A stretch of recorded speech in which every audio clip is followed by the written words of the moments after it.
जबकि जो नगरपालिका के सफाई कर्मचारी हैं उन्हें भी सहायक बनाया हुआ है। अब आप सोचिए, इतना बड़ा फॉर्म है, इतना टेक्निकल चीजें उसके अंदर हैं कि अगर मान लीजिए बीएलओ नहीं कर पा रहा है तो उसके लिए सहायक बनाया गया है सफाई कर्मचारी। और इस फॉर्म को बंटवाने में जल्दी बटा नहीं बटा, जो सरकार का डेटा बता रहा है वो ये बता रहा है कि सभी फॉर्म बांटे जा चुके हैं, लेकिन ग्राउंड पे जब हम देखते हैं तो वो बांटे नहीं गए हैं। और फिर उसी तरह का कलेक्शन का रिकॉर्ड बनाएंगे।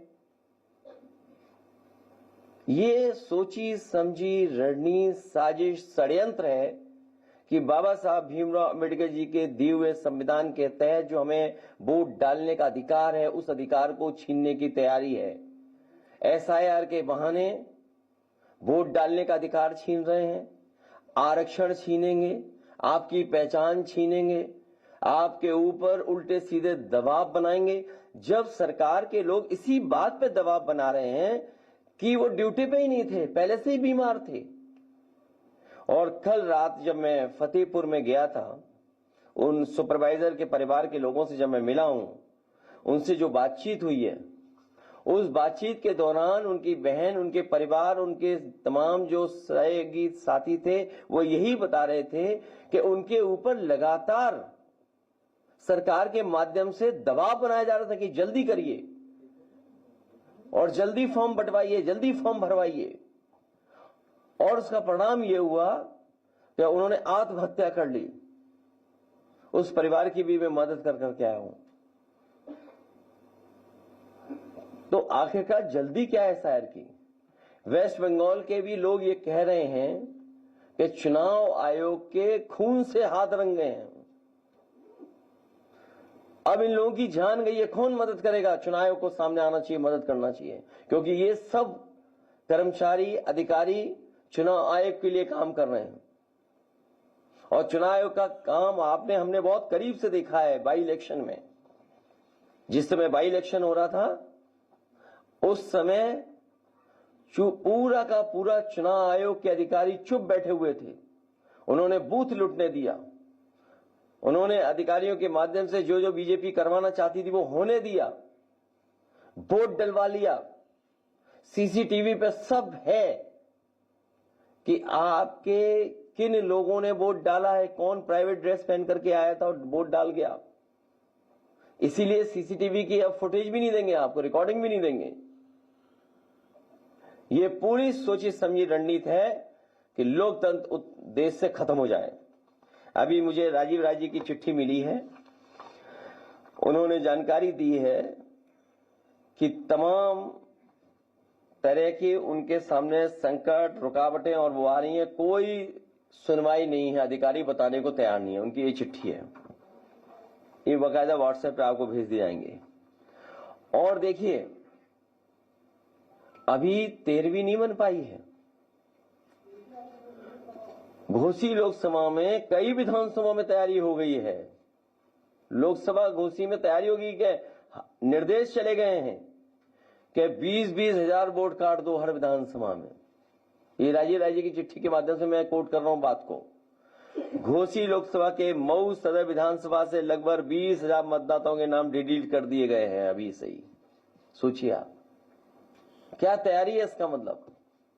तो जो बात हम लोग कह रहे थे कि हर विधानसभा से इतने वोट काट दिए जाएंगे, जब आपका परिणाम आएगा तो आप खुद देखेंगे कि कितने हर विधानसभा से वोट काट दिए गए हैं।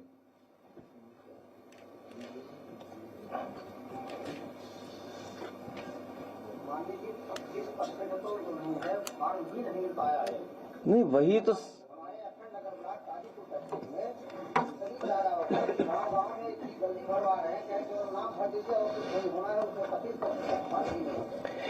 न केवल फॉर्म बल्कि कई बीएलओ लोगों को जिनको ड्यूटी पर काम करने के लिए भेजा गया है, वो लोग जानकारी ही नहीं उनके पास, ट्रेनिंग ही नहीं उनके पास। अभी मैं एक बीएलओ से मिला था, तो बीएलओ की स्थिति ऐसी थी कि शायद वो उस काम को पूरी जिम्मेदारी से नहीं कर पा रहे थे। उनके साथ एक सहायक था, उन्होंने अपने रिश्तेदार को बुला रखा था किसी दूसरे शहर से जो कंप्यूटर इंजीनियर था। तो हमने कहा ये कौन है? बोले ये हमारी मदद करेंगे।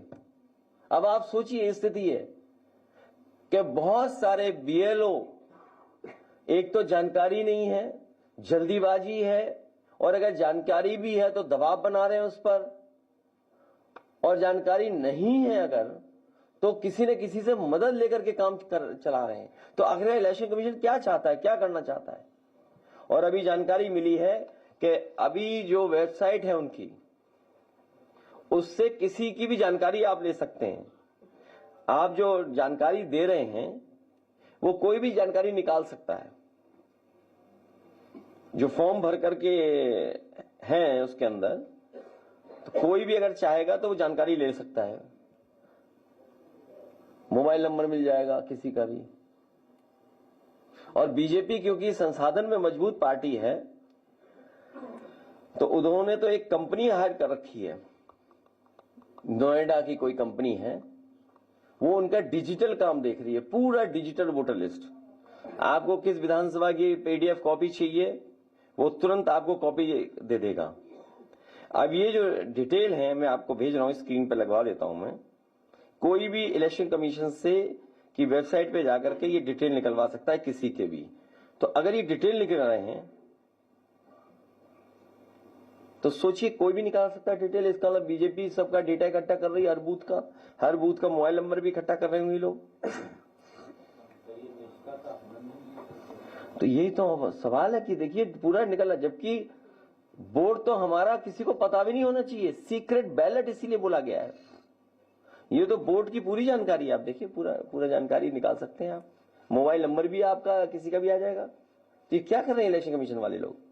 अभी मैं स्क्रीन पे लगवा रहा हूं, इसकी just run through in the screen.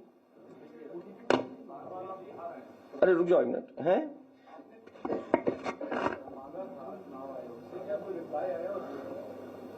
वो एक सफेद कपड़ा में बहुत पहले ले जा चुका हूं। जब बाई इलेक्शन हुआ था, आपने तो देखा था बाई इलेक्शन, वो मैं बहुत पहले ले जा चुका हूं। तो ये दुख की बात है, यही तो संविधान की धज्जियां उड़ रही हैं, यही तो संविधान को नहीं मान रहे हैं। और देखिए संविधान के प्रेम्बल को पढ़ रहे थे, पहला शब्द सोशलिस्ट है, सेकुलरिस्ट है, सोशलिस्ट सेकुलर कंट्री। आप बताओ सोशलिस्ट कहां से हैं बीजेपी वाले? सोशलिस्ट हैं बीजेपी वाले, ये कैपिटलिस्ट हैं। सेकुलर पढ़ रहे थे, क्या ये सेकुलर है? ये कम्युनल लोग हैं, ये डेमोक्रेटिक हैं क्या? तीनों हमारे जो सिद्धांत हैं उन तीनों का हनन कर रहे हैं ये लोग बैठकर, और प्रेम्बल पढ़ रहे थे, सोचिए आप। और संविधान की जानकारी देते देते माफिया बोल रहे थे दूसरे लोगों को। वो पार्ट 2 में है, प्रेस पार्ट 2। अभी रुक जाओ, पहले एसआईआर का दिखा दो। क्या हुआ हो? नहीं उसमें भेजा मैंने तुम्हें, किसी और को पे चला गया क्या? नहीं वो नेट तुम लोग सब आप लोग यूज कर रहे हो ना नेट, एक ही। ये बीजेपी वाले करवाते हैं, जब भी प्रेस होती है सर्वर स्लो करा देते हैं हमारा। हाँ नहीं, और किसी का अपलोड नहीं हो रहा है, रो रहे हैं, रातों रात जग रहे हैं। ये तो आप तो अच्छे प्रोफेशन में हो, प्रेस में आजादी है थोड़ी बहुत। अगर आप बीएलओ होते तो अभी पता लग जाता आपको। तो अच्छा रहता, तो सही हो जाते। इतनी परेशानी है आजकल। चुनाव लगातार क्या कर रहा है, उससे निपटने में क्या योजना, क्या करेंगे? लड़ रहे हैं, लड़ते रहेंगे। तो क्या करें आप बताओ, वही कर दूंगा मैं उस दिन भी एक प्रेस का साथी यहाँ पूछ रहा था, मैं पूछ नहीं पाया, मुझसे गलती हो गई। जो आप कहोगे वो कर दूंगा, अभी कर दूंगा। बताओ आप तो रोड पे आ जाए, चलेंगे रोड पे, पहले लोकसभा में फिर रोड पर।